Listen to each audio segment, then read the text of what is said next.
All right, fam. Okay. All right. Okay. For the last couple of days, I've been trying to recollect in my thoughts, and it looks like I'm a broken record up to this point, because like half of the stuff I'm gonna say, you guys already know. You know, as you men know, Manchester United, you lost away. Have lost another game. 3-1 defeat here to Brentford. And the thing about it is that I knew this was gonna happen.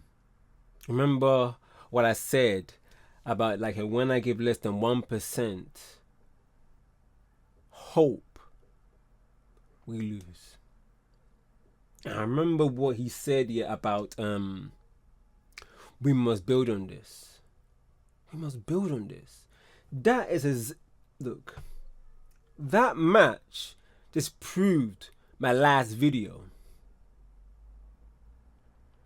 Bear man are saying now, when are we ever going to win back-to-back games? When are we ever going to win 2 games in a row?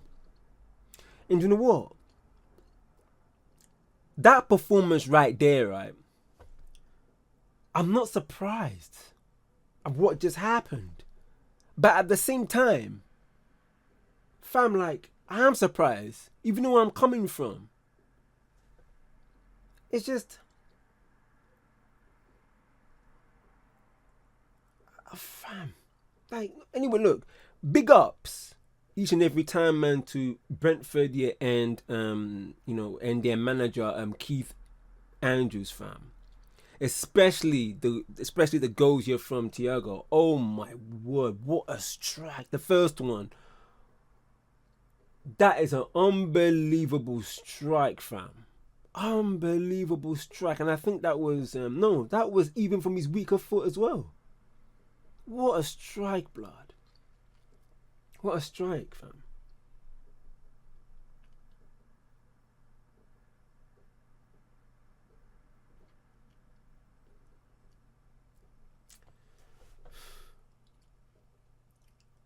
I remember the stats that I mentioned in the previous video, and now I think it's 17 losses out of 33, I believe, right?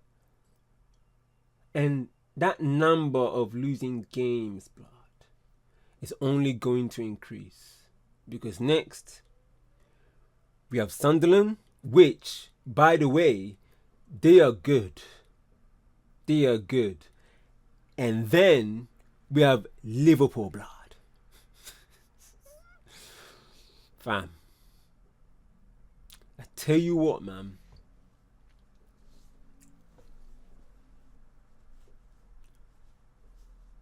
And I cannot wait, man, for that game against Liverpool, man, because they are going to give a wallop, blood.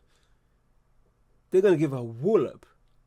Because, like, look, we all know that right now, right, Liverpool are still going through this, I think, a little transition, if you know where I'm coming from, because their back line is a little bit fragile. And anyway, everybody know my thoughts, man, on Salah. He's not playing well, but he's getting the output. And I even heard that men are saying that probably Salah needs to be dropped.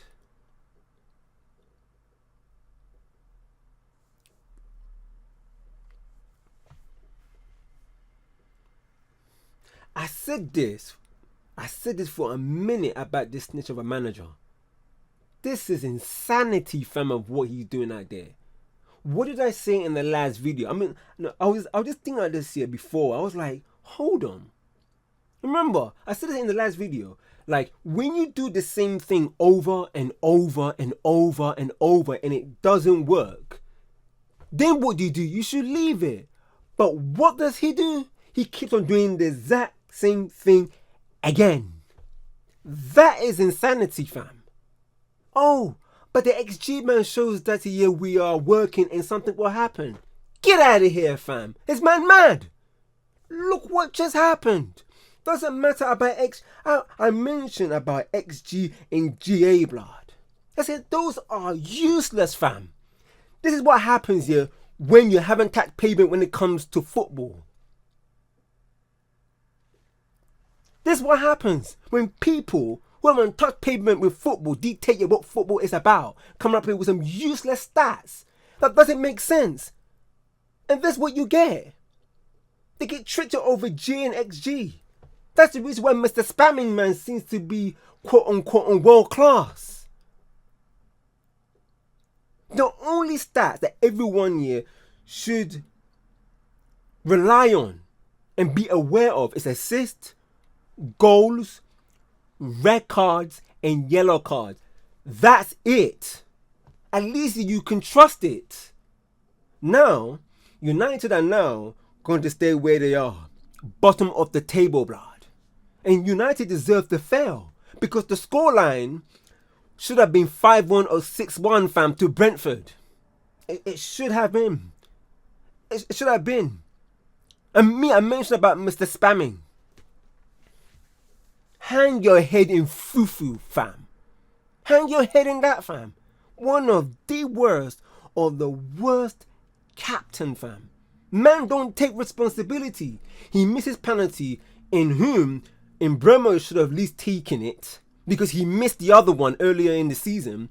And then what he does is that year, when others make mistakes, he called them out. He threw them under the bus. He screams ammonia at them on the pitch. But then after that, when he does all that, can you imagine these men who playing for him? They're looking at each other thinking, this man doesn't take responsibility, so why should I? You're meant to be an example, not the exception, fam. That guy hasn't got no self-awareness. And like I said, you man, not me, you man, calling him world class. Because of he has good XG.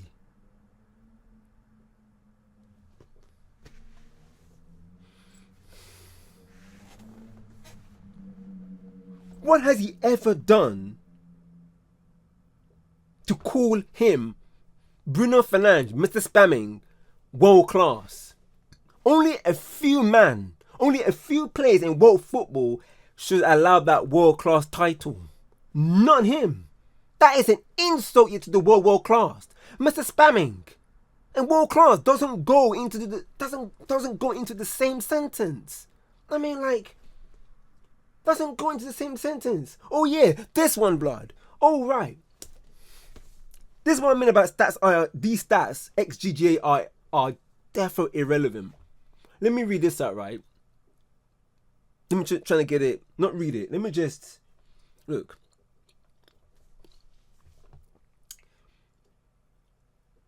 Stats, right? You have to have stats that are linked to improvement to winning, or it makes sense. Like, for example, right? Okay, let me say, yeah, in Bremo and Cunha, right? In Bremo, he was at Brentford last season. Cunha was at Wolves last season. Now, although for Wolves and Cunha, although they were losing and they were at the bottom half of the table, and I think they were nearly relegated or somewhere nearabouts at the bottom, right? You can't deny that the numbers that Cunha was pulling was one of the best last season, despite the fact that he was playing for Wolves. No disrespect to Wolves, blood.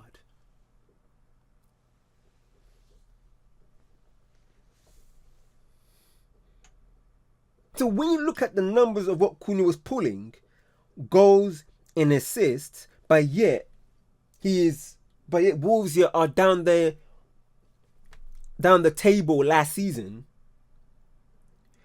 You can rely on that, but yeah, look, obviously the goals don't show you what he scored, either long shots, penalties, free kicks, headers from a corner or header from crossing in.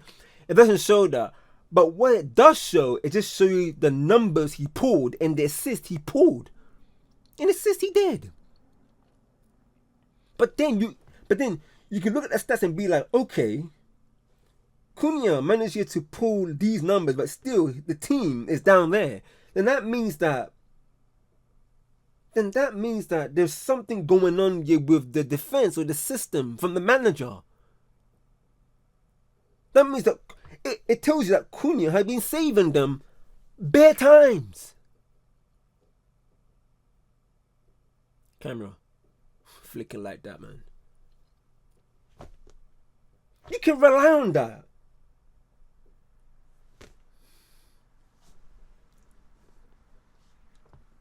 %98% of stats, man, don't work whatsoever. It doesn't make any sense. It doesn't make any sense. And this one, Mr. Spamming, have created the most chances out of anyone, I believe, because I saw this somewhere, since the season 2020 and 2021.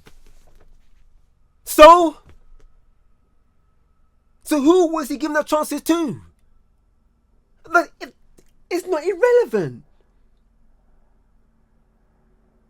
It's not irrelevant. It just tells you that he's just been putting balls left, right, and centre. But no one is not getting at the end of it. Because you know what? He could be dribbling it with the ball, right? But then what happens is that it's either that he's doing a bad pass at the wrong place, and then what happens is that the counter has a chance. Or he takes a corner, the ball is going nowhere at the penalty box, and it's gone out here for a throw-in, and they count that as a chance. You cross it in, nobody isn't there. You didn't even look up. You cross it in, nobody isn't there, they call that a chance.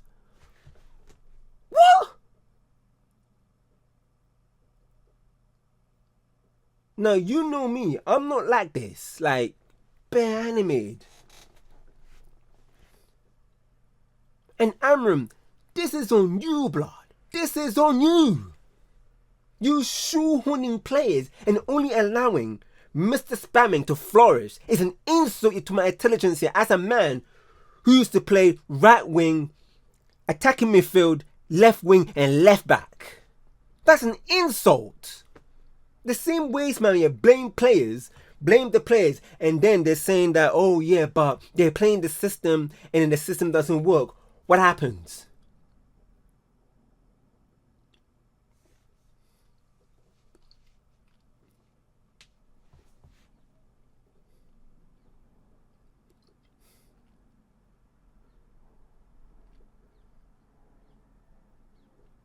This is the thing about Ruben Amorim, right? Is that he seems to have no plan B and plan C.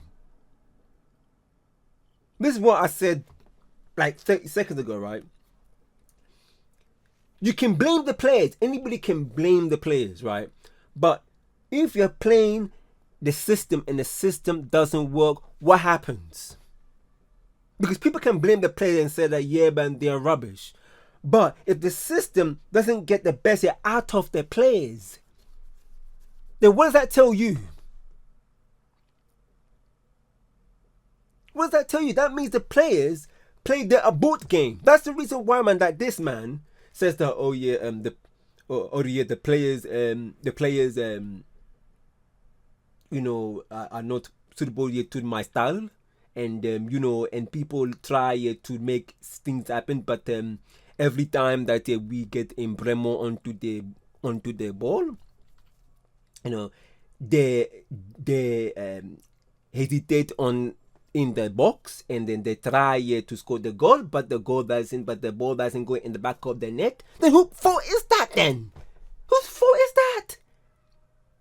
Because there is no plan B. When there's no plan B, there's a problem. There's no, like I said, there's no plan B from this homicidal criminal. But then they say that players are not good enough. Your system is meant to get the best out of the players. We know how things are these days. There are not enough mavericks here in the game these days. There are not enough mavericks. Cunha is probably one of the exception, probably one of the few in the world now, because these days what's happening is that behind the scenes they're not allowing young football players to have a mind. Not like back in the day when you saw world class players like Zinedine Zidane, Ronaldinho, Thierry Henry, Wayne Rooney, CR7, Lionel Messi, Rivaldo, Pirlo, Nedved, Cannavaro, Nesta, Shevchenko. I mean, Adrian Ronaldo, these are ballers. These are ballers, fam.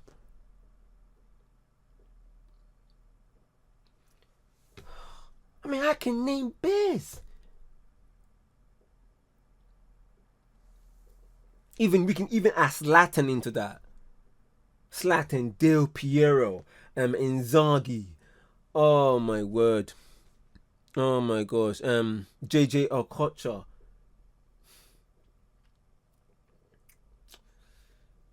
Dennis Bergkamp. I mean, these are even that guy here from Southampton. The guy that he. Oh my gosh. The thing about it is that look, you can tell the mandem, I'm a baller. I rate ballers, fam. I refuse, man, to believe ballers like Embremo, Cunha, players like Sesko, baller like Mainu, Casemiro, even though he was suspended here for this game against Brentford. Baller man like Xerxes, players man like Euro and Delay are rubbish, especially Embremo and Cunha, who, like I said before, were the best players last season for their club. But then he comes out, man, with some saying that, oh, if we lose, it's the system. When we win, it's the system. So what is the problem? It's the damn system. That's how football works. You ride or die here by that hill, by your choices. And not even that. Like I said before, Glasner, the Crystal Palace manager, plays a 3-4-3. And his system works and makes them robust at the back. And makes them able, man, to win or draw games like we've seen right now. In the past 6 matches.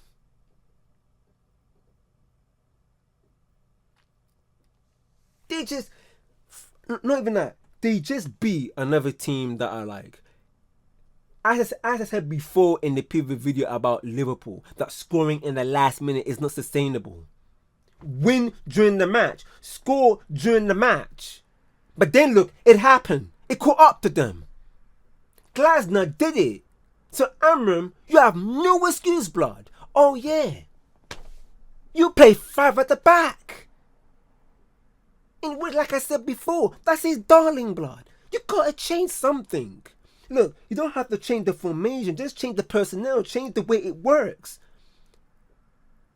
Glass is able to make the most of his 3-4-3.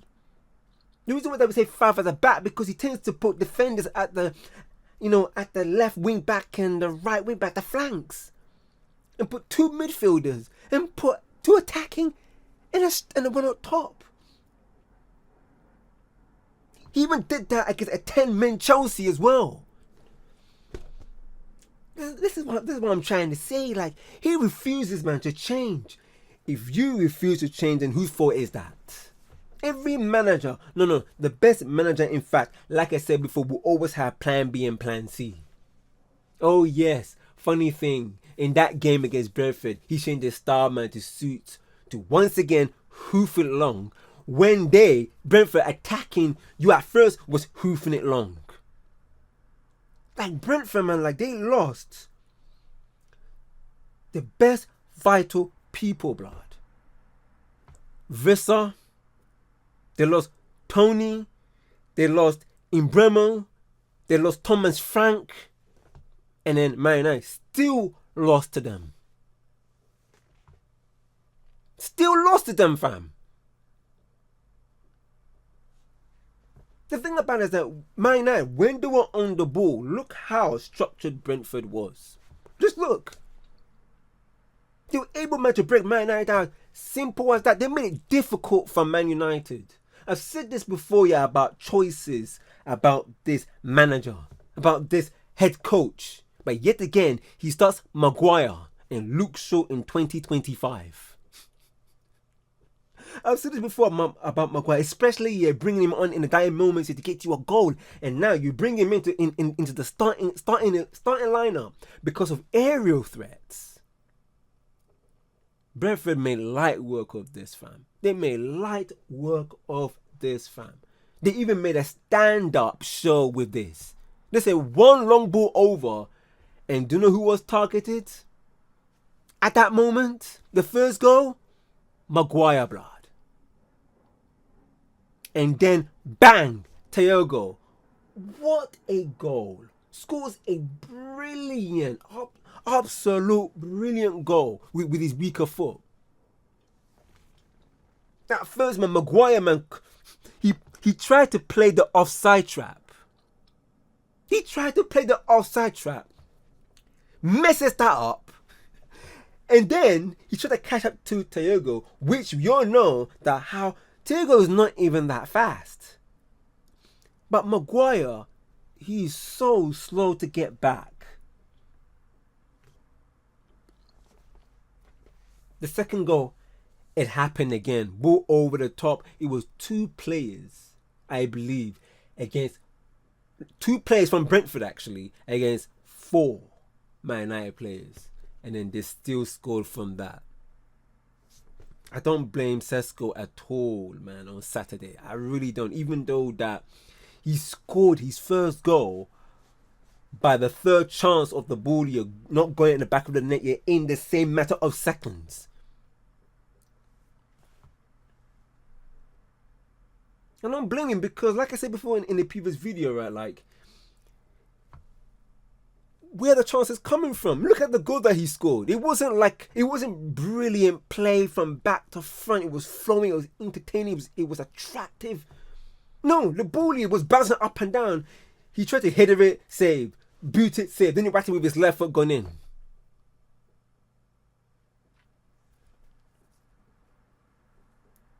This manager, I don't know what to really say.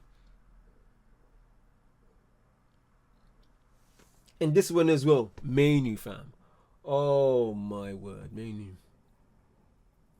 I found this right, like, Manu is also fighting for a spot, the same position as Ugarte. That is an insult to ballers, blood. An insult, fam. You know what I said about Ugarte, like when you put him in the midfield here with Mr. Spamming, Bruno Fernandes. I'm not going to repeat what I said. Go back into the previous video what I mentioned about them two. When you put them onto the pitch, look what happens, fam. Again, this bypass Jarvis still happens. It still happens. Oh, it's the players. Why don't you adapt? Why don't you adapt to get the best players, to get the best out of your players, actually, instead of vice versa? I said it before about Manu, that get the best out of your players instead of the players get the best out of the system. You have to prove them wrong, because when you ride and die by the system, oh my gosh, I just don't get why people blame the players. The players might be rubbish. That's fine. But you're putting them out there. And you have these man, you're saying, oh yeah, it's the players.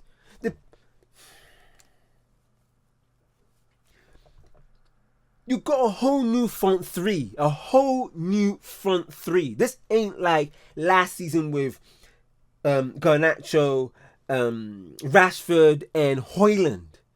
This is Sesko. Even though that you don't want Sesko, blood. You got...